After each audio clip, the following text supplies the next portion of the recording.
और आज चलते हैं। स्वागत है आप लोगों का GWS ट्रेनिंग सेशन में। साथियों, हर बार की तरह इस बार फिर भी एक बार और एक बेहतरीन टॉपिक को लेकर आया हूं, जिस टॉपिक का नाम है कामयाबी की सीढ़ी। साथियों, मैं आप लोगों को बताना चाहूंगा, पैसे कमाने के लिए किसी प्रकार की सीढ़ी की जरूरत नहीं होती है। पैसे कमाने के लिए मुझे नहीं लगता किसी प्रकार की सुधार की जरूरत है, क्योंकि पैसा कमाने के लिए कई प्रकार है जिससे आप पैसे कमा सकते हैं। लेकिन साथियों, आपको अगर कामयाब होना है तो कामयाबी के लिए कहीं न कहीं वो सीढ़ी की जरूरत पड़ती है, जिस सीढ़ी पे आप कदम रख के कामयाबी की ओर एक एक कदम बढ़ के आप कामयाब हो सकते हैं। तो उसी कामयाबी की सीढ़ी जिसको मैंने सीखा है इन 17 सालों में। बहुत सारी ट्रेनिंग जिसके लिए हम जाते थे, मुंबई जाते थे, अहमदाबाद जाते थे, कोलकाता जाते थे, दूर-दूर जाना पड़ता था उस ट्रेनिंग को लेने के लिए, बड़ी-बड़ी फीस हुआ करती थी। तो वहाँ से कुछ-कुछ चीज़ें जो मैंने सीखी है, उनमें से कुछ चीज़ों को आप लोगों के बीच थोड़ा-थोड़ा करके मैं परोसने की कोशिश कर रहा हूँ। मैं चाहता हूँ कि जो चीज़ मैं आप लोगों को बता रहा हूँ, वो आप लोग के लिए फ़ायदेमंद हो। तो चलते हैं साथियों, हमारा जो पहला जो पॉइंट है, हम अगर मान लो कामयाबी की ओर बढ़ना चाहते हैं, तो हमें किन-किन चीज़ों से होके गुज़रना पड़ता है, क्या-क्या चीज़ों की ज़रूरतें पड़ती है और हम कैसे एक कामयाब इंसान बन सकते हैं। साथियों, मैं आप लोगों को पहले ही कहा था कि पैसे कमाने के लिए हमको बहुत ज़्यादा सुधार या बहुत ज़्यादा सीढ़ी या बहुत ज़्यादा चीज़ों की ज़रूरत नहीं होती है। लेकिन हम अगर कामयाब होना चाहते हैं, तो हमको बहुत सारी चीज़ों में सुधार की ज़रूरत होती है, बहुत सारी स्टेप बाय स्टेप की ज़रूरत होती है। उसमें सबसे पहली जो स्टेप होती है, वो होती है कि आप चरित्रवान बनें। इसका मतलब ये नहीं कह रहा हूँ मैं कि आप चरित्रहीन हो। हमको अगर आगे बढ़ना है, तो पहली सुधार होती है, हम अपने चरित्र पे सुधार करें, अपने व्यवहार पे सुधार करें। हमने देखा, जैसे हम रामायण वगैरह सुनते आ रहे हैं, वहाँ हमें कुछ-कुछ चीज़ों को हमको वहाँ भी सुनने और समझने को मिलती है, क्योंकि वहाँ जो चीज़ हुई है ना, भले हज़ारों साल पहले हुई है, लेकिन उसको जब हम पढ़ते हैं, सुनते हैं, देखते हैं ना, तो हमारे जीवन में आज जो जीवन चल रही है, जो घटित हो रही है, उसमें कहीं न कहीं मैच करता है वो सारी चीज़। तो उ उन्हीं में से मैं एक एग्ज़ाम्पल लेना चाहूँगा, श्री रावण जी का। बहुत अच्छे गुणवान थे, चरित्रवान थे, सब कुछ तो था उनके यहाँ, उनके पास कुछ नहीं था, कोई कमी नहीं थी। लेकिन कहीं न कहीं जब हमको प्रेज़ेंट कोई और करता है, क्योंकि आप अपने आप को प्रेज़ेंट करोगे तो हो सकता है आप अपने आप को 100 सही या गलत प्रेज़ेंट करोगे, लेकिन जब कोई दूसरा प्रेज़ेंट करते हैं आपको, तो उनको आपके बारे में कोई चीज़ पता नहीं होती। जैसे सिद्धार्थ सर ने मुझे आज मेरे बारे में जो प्रस्तुत किया, मुझे जो प्रेज़ेंट किया आप लोगों के बीच में, कितनी तारीफ़ें किए होंगे, क्या किए होंगे मुझे नहीं पता, लेकिन उसमें कितनी सच्चाई है वो सिर्फ़ मैं जान सकता हूँ। तो इसी तरह से जब रावण की बहन मंदोदरी सॉरी शूर्पणखा की नाक कटी, अब वो किस कारण कटी, क्या कैसे कटा, लक्ष्मण ने क्यों काटा, वो तो 100% सही कौन जानती थी? शूर्पणखा ही जानती थी। लेकिन उन्होंने प्रेज़ेंट कैसे किया कि 2 वनवासी आए हैं, ज़बरदस्ती मेरे नाक को काट दिया। अब रावण को लगा कि ज़बरदस्ती काट दिया गया, तब उनका मनोदशा एकदम बदल गया और जितना भी उनके उनके अंदर जो चरित्रवान का जो गुण था, वो कहीं न कहीं वो सबको भूल गया एक अहंकारवश, और उस अहंकारवश उनको लगने लगा कि वो दोषी है।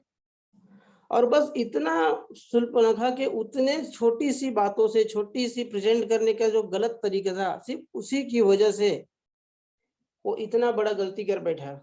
सीता माता को उठा ले गया और उस कारण से अपने मौत का कारण वो स्वयं स्वयं बन गया। तो बहुत सारी जो चीज़ें हैं, तो उसमें हमारा जो सीढ़ी की जो पहली स्टेप होती है, हमको चरित्रवान बनना है। हमको सही गलत का फैसला बहुत सोच समझ के करना है। हमको दोनों पक्ष को देखना है, तब जाके हम किसी चीज़ को सही या गलत कहें। तो यह होती है हमारी पहली स्टेप साथियों। उसके बाद आगे बढ़ते हैं हम कुछ दूसरे स्टेप की ओर। बहुत सारी तकलीफों के बीच में परिवार की खुशी को देखना, जब हम इस बिज़नेस को करने निकलते हैं साथियों, तो हमें न जाने कितनी प्रकार की तकलीफें का सामना करना पड़ता है। बहुत सारी तकलीफ होती है हमारे साथ कि सर मैंने इसको प्लान बताया, 10 को बताया, ये तो ज्वाइन ही नहीं किया, ये तो यस भी नहीं बोला। बहुत सारी तकलीफ। और उस बीच में कितनों लोग तो हमें भला-बुरा भी कहते हैं। वहाँ पे क्या होता है कि हमें नेगेटिविटी घेरने लगता है।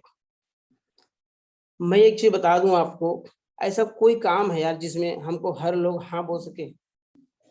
मैं तो बोलता हूँ आपके घर के लिए पोछा वाली भी ढूँढने चले जाओगे ना, 10, 15, 20 को बोलो, सब लोग का हाँ नहीं आएगा, 100% बता रहा हूँ आपको।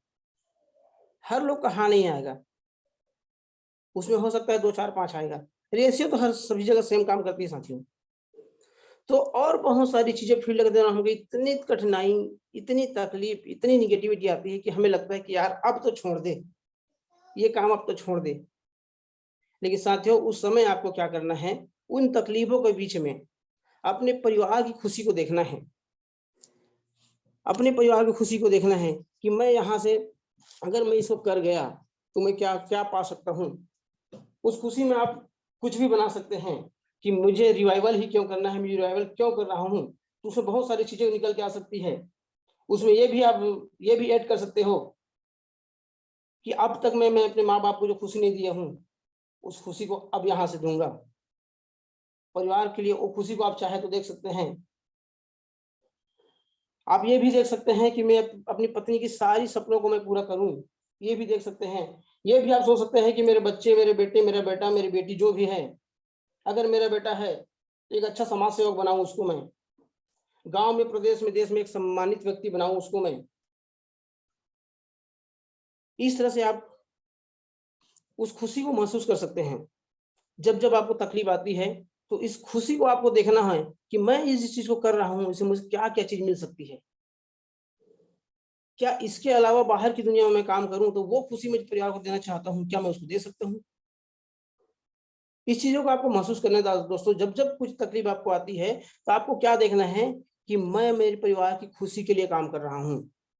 जब इस चीज़ को आप देखेंगे, तो आपको कहीं न कहीं वो जो तकलीफ हो रही है, वो तकलीफ आपके लिए छोटा लगने लगेगा, क्योंकि आप बड़ी चीज़ों के लिए काम कर रहे हैं, परिवार की खुशी के लिए काम कर रहे हैं। साथियों आगे आगे बढ़ते हैं अपन। साथियों जीवन है तो परेशानी तो आएगी ही, लेकिन रास्ता नहीं बदलना है।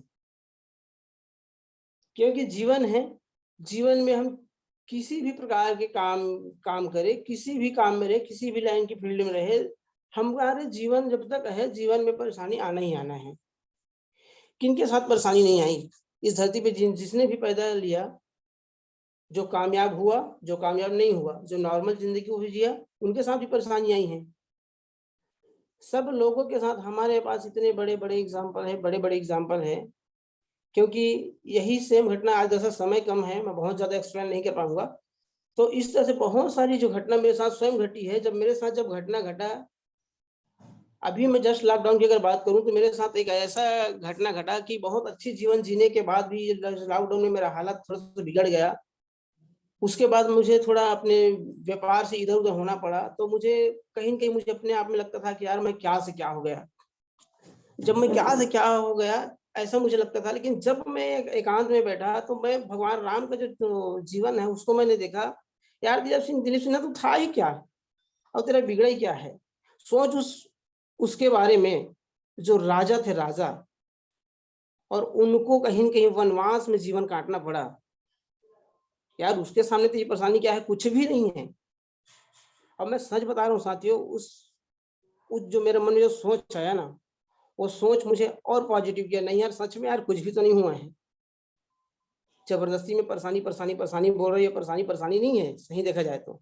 क्योंकि परेशानी तो उनके साथ हुआ आया था, उनके जीवन में आया था परेशानी, उसको बोलते हैं परेशानी, उसने हँस के झेल लिया, और आप इस छोटी-सी चीज़ के लिए परेशान हो। तो साथियों, जीवन है, परेशानी आएगी ही, लेकिन उस परेशानी के चलते हमको रास्ता नहीं बदलना है। क्योंकि हम अगर रास्ता बदल दिए, तो हो सकता है हम उस कामयाबी की जो सीढ़ी है,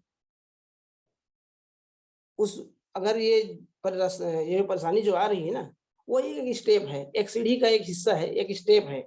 उस स्टेप को हमको पार करके जाना है, उस सीढ़ी को छोड़ना नहीं है। यानी रास्ता बदलना नहीं है, अपने काम को छोड़ना नहीं है। साथियों, हम जो भी चीज चाहते हैं, जो भी हम बनना चाहते हैं, कामयाबी की राह में हम जो चाहते हैं, जैसे नए पर्सन लोग आज आए हैं और हमारे जो गोल्ड गोल्ड लीडर हैं उनको देखते होंगे और सोचते होंगे कि मैं भी एक दिन गोल्ड बनूंगा। जब स्टेज में गोल्ड लोग को देखते हैं, सम्मानित होते हैं, तो उनके मन में भी क्या लगता है कि मैं भी एक दिन गोल्ड बनूंगा। और आने वाले समय में प्लेटिनम होगा, डायमंड होगा, तो उनको जब देखते जाएंगे तो लोग क्या सोचेंगे कि एक दिन मुझे भी बनना है। तो साथियों, आप जो भी बनना चाहते हैं, आप अभी से क्या करें, अगर आप गोल्ड बनना चाहते हैं तो हर गोल्ड को विश करें। कोई नया गोल्ड अगर मान लो नया गोल्ड बन के तैयार होता है, ग्रुप में आता है, तो आप किसी भी ग्रुप से हो, कहीं से कुछ भी हो, अगर आपकी कंपनी में कोई एक गोल्ड बनता है तो आपको क्या करना है, विश करना है, उसको बधाई देना है उसको। आप अपने जीवन में कार चाहते हैं, आप अपने जीवन में बाइक चाहते हैं, आप अपने जीवन में जो भी चाहते हैं, अगर चाहते हैं तो उसी चीज को अगर कोई अचीवमेंट कर रहा है तो उसको आपको विश करना है कि बधाई हो, आपने ये अचीवमेंट किया। हर छोटी छोटी चीज के लिए विश करना। दोस्तों, और आगे हम आगे चलते हैं, आपस में एक दूसरे को बधाई दे। हम जो काम कर रहे हैं, क्योंकि इसमें हमारे आलोचना करने वाले तो बहुत सारे लोग हो जाएंगे साथियों, लेकिन बधाई देने वाले बहुत कम लोग होते हैं या नहीं भी होते हैं। तो उसमें अपने आप को बधाई देना है, अपने साथियों को बधाई देना है, अपने टीम वालों को बधाई देना है। बधाई देना है कि हेमलता सिन्हा मैडम, बधाई हो आपको, आपने गोल्ड अचीवमेंट किया है। बधाई हो अनीता मैम, आपने अपने दोनों लाइन में गोल्ड की बारिश कर रखी है। बधाई हो, आपने 2-2 3-3 गोल्ड एक-एक लाइन में बना के रखे हैं। अपने टीम में साथियों, अपने डाउन पार्टनर के साथ एक दूसरे को बधाई दें। सभी साथियों को बधाई दें, एक दूसरे को बधाई दें, क्योंकि इससे कहीं न कहीं मनोबल बढ़ता है। क्योंकि हम अगर बधाई नहीं देंगे, क्योंकि एक गुरु जिसे मैं मानता हूँ, वो गुरु कहते हैं, वो गुरु का कहना है कि बधाई अपने आप को तो आपको देना ही पड़ेगा। अपने आप को इज़्ज़त तो आपको खुद को देनी पड़ेगी, क्योंकि आप नहीं दोगे तो कौन इज़्ज़त देगा? बोलते हैं, कई बार क्या होता है कि हमारे कुछ साथी अगर कुछ गलती कर बैठते हैं ना, हमारी नज़रों में वो गलत है या नहीं ये नहीं पता, लेकिन हम समझ बैठते हैं गलती की है। तो उस गलती को क्या हमारे दिमाग में हम ऐसा बना लेते हैं ना कि उसको हम भूल ही नहीं पाते हैं, कि यार उन्हें ऐसा किया था। लेकिन यार हर गलती को हमको माफ़ करना होगा। दूसरे को नहीं, यहाँ तक कि अपने आप को भी। कई बार ऐसा नहीं लगता कि यार यार मैंने ये गलत कर दिया। अब वो हमारे दिमाग में घर बना लेता है कि मैंने गलत किया, गलत किया, गलत किया। तो उस गलती को भी माफ़ करना है। किसी से किसी भी प्रकार की कोई मनमुटाव हो जाती है टीम में अगर, क्योंकि हम अगर टीम वर्क में काम कर रहे हैं, एक साथ 4 लोग के साथ कर रहे हैं, तो ये छोटी-मोटी चीज़ आती रहेगी। लेकिन आप व्यापारी हो, आपको हमेशा एक बात याद रखना है कि मैं व्यापारी हूँ। अगर मैं व्यापारी हूँ, तो व्यापारी का कुछ रूल्स है, कुछ नियम है। व्यापारी का नियम क्या है? किसी से कुछ भी मनमुटाव अगर होता है, तो उस मनमुटाव को मात्र 24 घंटे के लिए रखना होता है। 24 घंटे के बाद उसको निकाल के फेंक देना होता है। मान लो आप व्यापारी हो, आपके घर में कभी खुशी भी आ सकती है, कभी एक गम का माहौल भी हो सकता है। जैसे हमारी एक बेहतरीन लीडर अनीता कुलदीप मैडम के यहाँ अभी एक घटना घटित हुई है। आकस्मिक उनके पापा का देहांत हो गया और वहाँ से वो लेडीज़ पर्सन थी, वो चाहे तो 10-15 दिन रोज़ होके उस समय को बिता सकती थी। लेकिन उनके अंदर वो गुण मैंने देखा, उस व्यापारी का गुण मैंने देखा कि वो अपने आप को लगभग 48 घंटे के अंदर वो वहाँ से निकाल लिए अपने आप को। साथियों, तो ये गुण मैं चाहता हूँ कि हर डिस्ट्रीब्यूटर में, हर व्यापारी में, हर बिज़नेसमैन में होना चाहिए। क्योंकि आपके पास बहुत बड़ी भी खुशी आती है, उस खुशी को मात्र आपको 24 घंटे के लिए मनाना है, उसके बाद न्यूट्रल हो जाना है। अगर आपके पास बहुत बड़ा गम भी आता है, क्योंकि वो आया हो तो उसमें आप कुछ कर नहीं सकते, वो आपके हाथ का ही नहीं है। तो गम हम पारिवारिक जीवन में हैं, तो मैं मानता हूँ उस चीज़ों को, लेकिन उसको भी आपको 24 घंटे के लिए रखना है। और 24 घंटे के बाद आपको फिर से न्यूट्रल हो जाना है। यानी आपके जीवन में सुख आता है तो भी और दुःख आता है तो भी बहुत लंबा समय तक उसको लेना नहीं है। 24 घंटे के बाद आपको फिर एक न्यूट्रल हो जाना है एक बार। तो साथियों, मैंने बहुत सारे चीज़ आप लोगों को बताने की कोशिश की और कहीं न कहीं आज मैं ऑलरेडी लेट था। तो मैं उम्मीद करता हूँ कुछ-कुछ चीज़ें जो मैं आप लोगों को बताया हूँ, आप लोग को समझ आई होगी।